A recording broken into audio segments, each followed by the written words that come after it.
Na Suíça, ninguém se defende de todas as acusações, ninguém tenta fazer nada, porque também até os advogados estão no meio, né, estão envolvidos nessa grande máfia que é o CASP. Eu perdi a guarda do meu filho na Suíça e por ser latina as coisas ainda pioraram. Eu vim para o Brasil para tentar recuperar a guarda do meu filho. Então com esses vídeos vou tentar fazer com que isso chegue até ele, até o meu filho, e vou também expor tudo que aconteceu lá. Eu tinha um advogado, que ele era um advogado do Estado. Ele não é totalmente gratuito, por depois de um tempo você precisa pagar todo o valor do advogado. Esse advogado, ele não apresentava recurso, ele não fazia nenhum tipo de defesa, ele não apresentava as provas que eu tinha, ele não fazia nada. Tanto que uma vez, os recursos que ele não fazia, eu mesmo fiz, entreguei para ele. Eu disse, olha, é só você pegar e passar para o alemão. E eu tenho isso aqui em e-mail para confirmar. Ele também não apresentou, ele não falou nada. No dia da audiência ele falou assim, olha, senhorita Anister, tudo que eles falarem você concorda, e também toda decisão você diga que sim, que tá tudo certo, e não fale mal do pai do seu filho. Eu era nova lá, tava com medo, eu não sabia bem o que fazer, eu não falava o idioma, então eu concordei, né? Tudo que eles falaram na decisão eu concordei. Também não foi cumprido o que foi falado lá em decisão, mas isso fica para assunto para outro vídeo. E aí, eles mandaram para mim por correio a decisão não tinha nada a ver com o que foi falado em audiência, e eu mandei e-mail para ele falando, olha, a decisão que eu recebi aqui não foi o que foi falado em audiência. E aí, tanto que quando eu também recebi tudo que foi perguntado ao pai do meu filho, e ele me destruiu, me detonou, me encheu de mentira, tudo que eu consigo provar aqui, e eu falei que eu queria apresentar recurso. A gente tinha data para apresentar recurso, que era até o dia 6 de janeiro, que se eu não me engano, de agora de 2025. E aí eu deixei claro que eu queria apresentar recurso dentro desse prazo, deixei muito claro, tanto por e-mail quanto por ligação. Eu falei pessoalmente, eu queria apresentar recurso, eu queria me defender. E aí no dia 8 de janeiro, às 4 horas da tarde, lá na Suíça, seriam 5 horas a mais, então seria 9 horas da noite, ele me manda esse e-mail. Nós não apresentamos recurso contra a decisão do CASP do dia 5 de dezembro de 2024 em relação ao Kaique. Como já lhe expliquei, não há perspectiva de recurso contra essa decisão, especialmente porque a senhora, com razão, concordou com as medidas pretendidas na audiência. Tendo em vista a situação factual jurídica, consideramos que o recurso é praticamente inútil. Se ainda houver problemas com relação ao seu direito de visitação e sua implementação, isso não é problema que possa ser resolvido com apelação. Em vez disso, nesse caso, a senhora deve recorrer à assistência e lembrar de implementar as visitas de acordo com a decisão. Aí ele também anexa aqui a decisão do CASB, tá? Tá aqui o e-mail. Aqui o e-mail. Anota, ele também coloca aqui a decisão do CASB e eu coloquei, olá doutor, o que foi falado em audiência não foi cumprido e eu deixei claro que queria apresentar o recurso. A decisão que chegou por escrito não foi o que foi falado em audiência.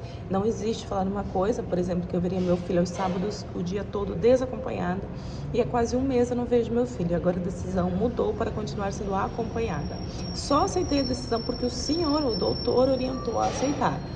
Também orientou a não falar mal do pai do meu filho. Tudo que ele nos fez, mesmo ele tendo falado coisas horríveis e mentirosas sobre mim. Não respondeu. Mais uma vez exigir que seja feito recurso da decisão tomada pelo tribunal. Eu só aceitei porque você me fez, me falou para aceitar. E, inclusive, a decisão do CASP diante de uma mentira, de tanta mentira. Como meu advogado, a sua obrigação é fazer isso, ou tem medo do CASP? Então a sua função não deveria ser advogado. E sim, eu falei isso e eu falaria novamente, até falaria pior, como uma mãe que foi tomada o filho. Sim, eu estava completamente desesperada. Ele não apresentou recurso, ele não fez nada em todo esse tempo que ele teve comigo. Era advogado do Estado.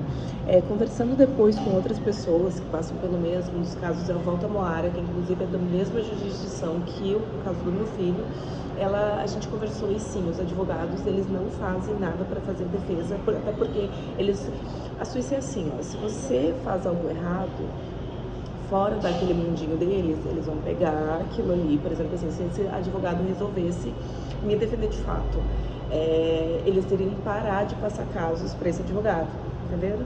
Então ele ia ser deixado de lado, não ia receber e pronto, todo mundo precisa comer, né? Então a decisão minha não foi respeitada, eu fui orientada a não falar nada, mesmo tendo provas. Quando eu fiz um outro recurso bem anterior a esse, ele sequer apresentou, não fez nada, mesmo colocando lá provas, print, e-mail, vídeo, tudo. Sobre ali no e-mail que eu falo, que inclusive eu não estava vendo meu filho, sim, o que aconteceu? Tinha um assistente social que acompanhava as visitas, né? E aí ele falava português, rapaz maravilhoso. E com o tempo ele foi percebendo que o meu filho me adorava, que eu adorava o meu filho, que tinha alguma coisa errada aí, nessa decisão. E o que aconteceu? Ele começou a apresentar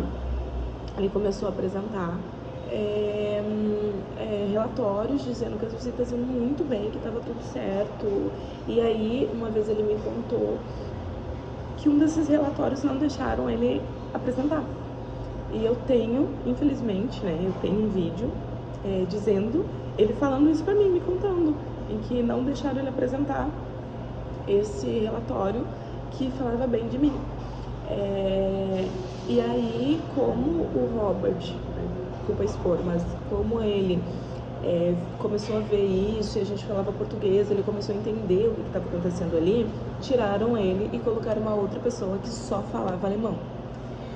Eu não falava alemão, só cumprimentava e falava algumas coisas, só que ele também percebeu isso, que tinha alguma coisa errada ali.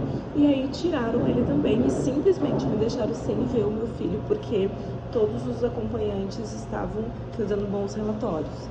E aí eu fiquei sem ver o meu filho, mandava e-mail, eles não respondiam, eles não agendavam, eles simplesmente não faziam nada. E aí eu até mandei um e-mail para o advogado do QESB falando que eu não estava vendo meu filho, que era um direito meu, que eu queria. Eles simplesmente não estavam nem aí para se fosse ver, se não fosse ver lá, porque é assim que funciona. E desde então eu não vejo meu filho desde novembro de 2024, então eu vim pro Brasil para tentar apelar aqui pelo Brasil. Nesse quesito, o Brasil é muito melhor do que a Suíça. E aqui a gente consegue ter mais voz, porque na Suíça a mulher não tem voz. Quem tem voz é o homem, não a mulher.